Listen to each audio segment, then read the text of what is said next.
todos ustedes. Pablo, vamos a escuchar a continuación, bueno, este bloque tan interesante para nosotros que tiene que ver con, yo también fui a la universidad pública y en este lunes vamos a escuchar a una personalidad muy interesante. Va a estar con nosotros en una entrevista grabada porque ella ahora está en España, en el festival donde fue ella ganadora. Ahora lo van a escuchar bien en la entrevista. Está en la Semana Negra de Gijón, que dura hasta el próximo 18 de julio. Y ella está representándonos junto a otros escritores argentinos por una de las obras. Pero la dejamos a ella que lo cuente. En esta sección de Yo también fui a la universidad pública, escuchamos a Gabriela Saidón.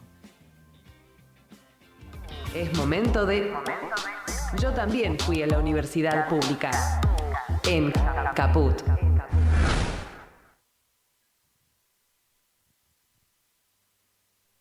Bueno, venimos nuevamente y les queremos recordar nuestras vías de comunicación, que son siempre a través de las redes sociales. Nos pueden buscar en Facebook como Conadu y en Instagram o en Twitter como @prensaconadu.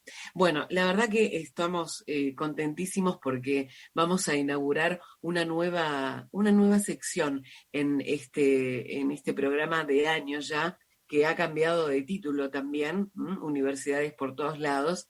Nosotros ahora estamos inaugurando una nueva sección en este bloque que tiene que ver con Yo también fui a la universidad pública y que propone compartir los recorridos de egresados y egresadas de las distintas universidades públicas de todo el país que se destacan en sus profesiones y que además generan conocimientos sin estar necesariamente en relación con el trabajo, relacionados con el trabajo científico o con la docencia. Esta es la idea de esta nueva sección para conocer cómo cursó esa gente, cómo pasó esa gente su tiempo por la universidad pública. Y inauguramos esta sección nada más y nada menos que con Gabriela Saidón. Gabriela, es un honor recibirte en Universidades para Todos, el programa de Conadu. Muchas gracias por atendernos.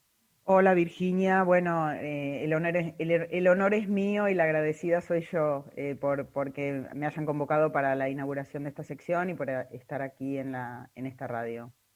Bueno, Gaby, vamos a contarle a la gente que nos está escuchando que Gabriela es escritora, es periodista, tallerista, editora y autora, entre otras obras, de, por ejemplo, La Montonera, biografía de Norma Arrostito, ¿Qué pasó con nosotros?, Cautivas, Santos Ruteros y, como les decíamos, algunos otros títulos más. Su último libro, La Reina, el gran sueño de Manuel Belgrano, fue nominado al premio Espartaco a Mejor Novela Histórica en el prestigioso Festival de la Semana Negra de Gijón, que empieza mañana y termina el 18 de julio. La verdad que, bueno, ante todo, felicitaciones, Gabriela, por esta nominación, que me imagino lo estás viviendo con una gran expectativa. Sí, bueno, muchas gracias. Sí, para mí ya ser finalista es un gran premio y sí, obviamente hay cierta expectativa siempre, no lo voy a negar, pero bueno, ya el hecho de ser finalista es un reconocimiento y es un reconocimiento a la escritura de esa novela en particular, pero también yo lo siento como reconocimiento a una trayectoria que ya tiene unos años. Contanos, sí, claro, por supuesto. Contanos un poco qué es la Semana Negra de Gijón, y bueno, estas otras escritoras argentinas que también están ternadas, ¿no? Como Claudia Piñeiro, Ana Liurba, Paula Rodríguez. Sí, exacto. Bueno, la Semana Negra de Gijón en realidad nació para premiar y para visibilizar textos vinculados con el género negro, con el género policial. Pero en los últimos años se fue ampliando como el espectro. El año pasado ya hubo una argentina premiada, Mariana Enríquez, con el premio Celsius, que es un premio a otros géneros, a la ciencia ficción, al cual este año está nominada Ana Liurba, que es una argentina que vive en Berlín. Claudia Piñeiro, está nominada para el principal premio que tiene la Semana Negra, que es el Dashiell Hammett, y Paula Rodríguez para otro de los premios que también tienen que ver con la novela policial, novela negra. El Espartaco, que es para la novela histórica, es el primer año que se entrega. Por eso también tengo el honor de participar en esa terna, que además es una terna difícil por las autoras y los autores que hay. Así que está bueno que la Semana Negra fue ampliando como el espectro, digamos, de géneros. La verdad que, bueno, que este tema del género también se abra en este tipo de concursos, marca toda, toda una posición distinta, ¿no es cierto? Siempre fue un lugar de hombres, siempre fue un lugar conquistado por el sector masculino. Exacto, bueno, sobre todo el género policial, y hubo incluso en la Semana Negra de Gijón en 2016 un cierto reclamo de las mujeres de equidad o de paridad, que es algo que se fue logrando, que se va logrando, y eso es súper importante también, ¿no? Que De se fue construir. logrando y mira, con unas argentinas realmente de lujo y de gran prestigio. Así que, bueno, por supuesto vamos a seguir todo lo que ocurra durante estos 9 días, 10 días de la Semana Negra de Gijón, a ver cómo se va desarrollando. Pero nos queremos meter en este libro, La Reina. ¿Cómo se te ocurre esta idea de reina? El gran sueño de Manuel Belgrano, eh, cómo entraste en esta investigación, ¿no? Sobre el proyecto monárquico, el primer proyecto monárquico que tenía Manuel Belgrano antes de sus ideas reales independentistas, ¿verdad? ¿Cómo fue ese proceso de trabajo y cómo surge la idea de una reina en Cusco? Bueno, mira, primero decirte para este contexto que quizás la uva en algún punto, ahora que me estabas haciendo la pregunta, tiene que ver, porque yo, bueno, estudié Filosofía y Letras, la carrera de Letras en la Facultad de Filosofía y Letras de la UBA en tiempos difíciles, en tiempos de dictadura, pero Ajá. ya, como terminé en el 84, ya había habido justo una apertura donde entraron intelectuales y escritores y escritoras muy grosos, como Josefina Ludmer, Ricardo Piglia, David Viñas o Beatriz Sarlo, a dar clases en la universidad y en los entornos de la universidad, como por ejemplo el Centro Cultural Rojas. Ellos retornaron a la universidad en el 84, ¿no? Porque en realidad la vida democrática empezó en el 84, porque las elecciones fueron a fines del 83. Claro. Entonces fue Ricardo Piglia un poco el que tenía como una especie de mantra para quienes nos íbamos a dedicar a la escritura creativa, que era una materia que no hay y no había en la UBA, en letras, que es estudien historia, lean historia, ¿no? Lean historia argentina, aparte, bueno, los libros de él que tienen que ver con la historia argentina se leían en ese momento.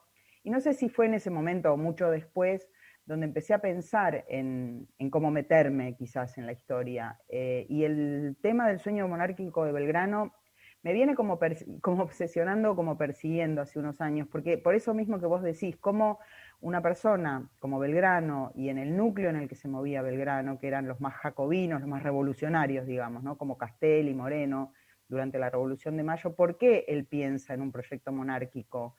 Y por Sí, otro en un lado, proyecto carlotista, ¿no?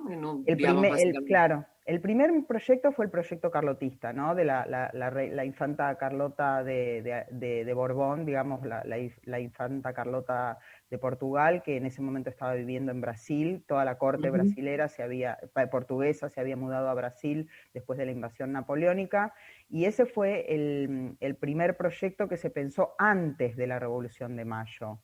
Pero después de la Revolución de Mayo, o sea, hacia la independencia, hacia 1816, Belgrano vuelve con otro proyecto monárquico, que es el de entronar un rey inca y que la sede de gobierno de las Américas, digamos, estuviera en el Cusco. Es en ese proyecto en el que me enfoqué para pensar qué habría pasado si ese proyecto hubiese funcionado, porque era también darle reconocimiento a los pueblos originarios, ¿no? Era Claro. un proyecto restitutivo, de reparación de lo que había pasado con la colonización, que es la destrucción y el genocidio de las poblaciones originarias.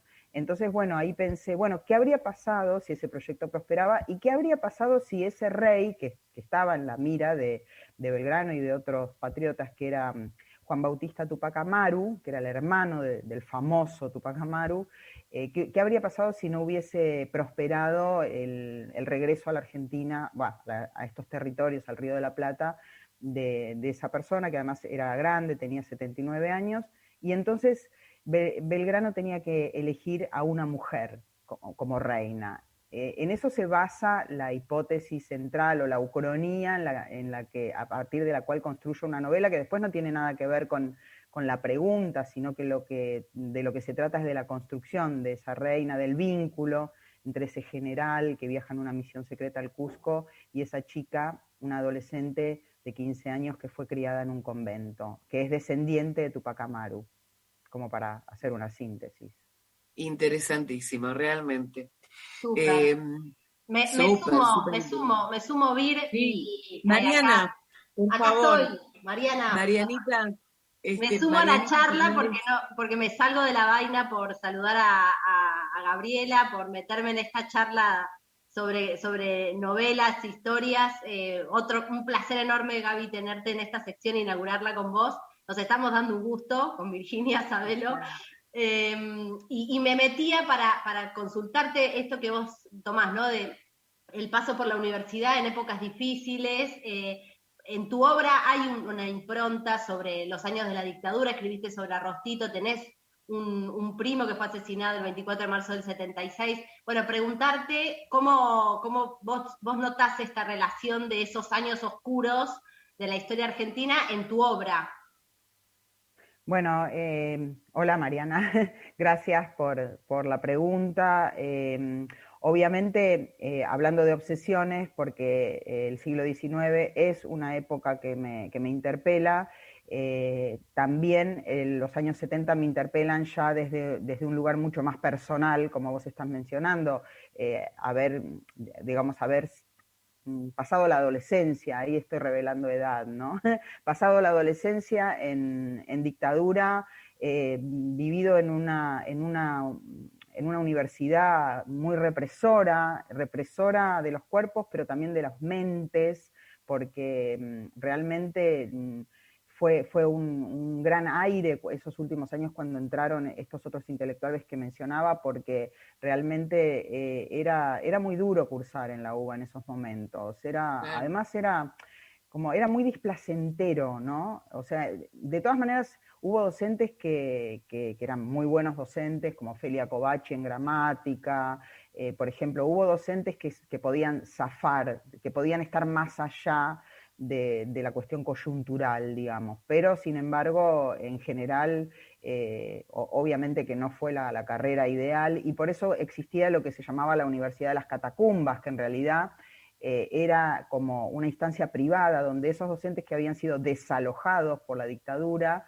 daban cursos particulares. Ahí es donde aprendí, diría, todo lo que sé con Josefina Ludmer, que era una de las, quizás la mejor crítica y teórica literaria de la Argentina, que ahora ya murió hace pocos años.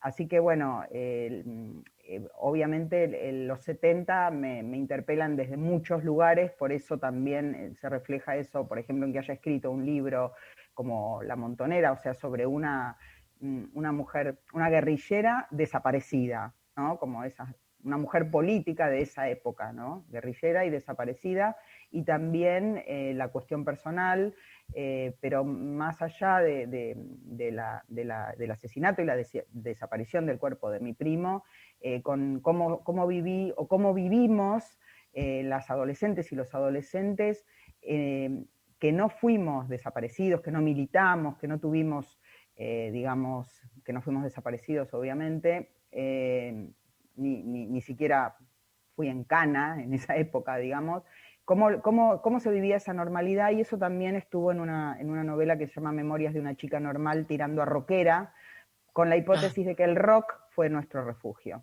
El rock fue un refugio para una generación. Para claro, para varias generaciones, exacto. Y personalmente también, porque era de las que hacían las colas en el Luna Park y después en obras para ver, qué sé yo, a Spinetta, Polifemo o a Papo, por ejemplo, o a Charlie.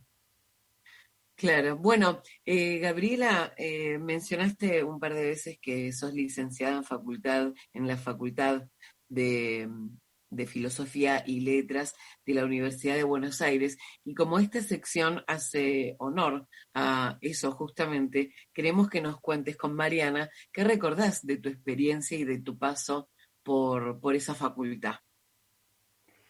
Bueno, hubo enamoramientos, noviazgos, o sea, amores, amistades que perduraron, otras que no. Como decía, docentes que recuerdo con cariño, que me enseñaron mucho, y otros que todo para atrás, todo mal en el sentido ideológico, básicamente. Y además un recorrido físico, porque yo arranqué cursando en la calle Independencia, donde después se mudó psicología.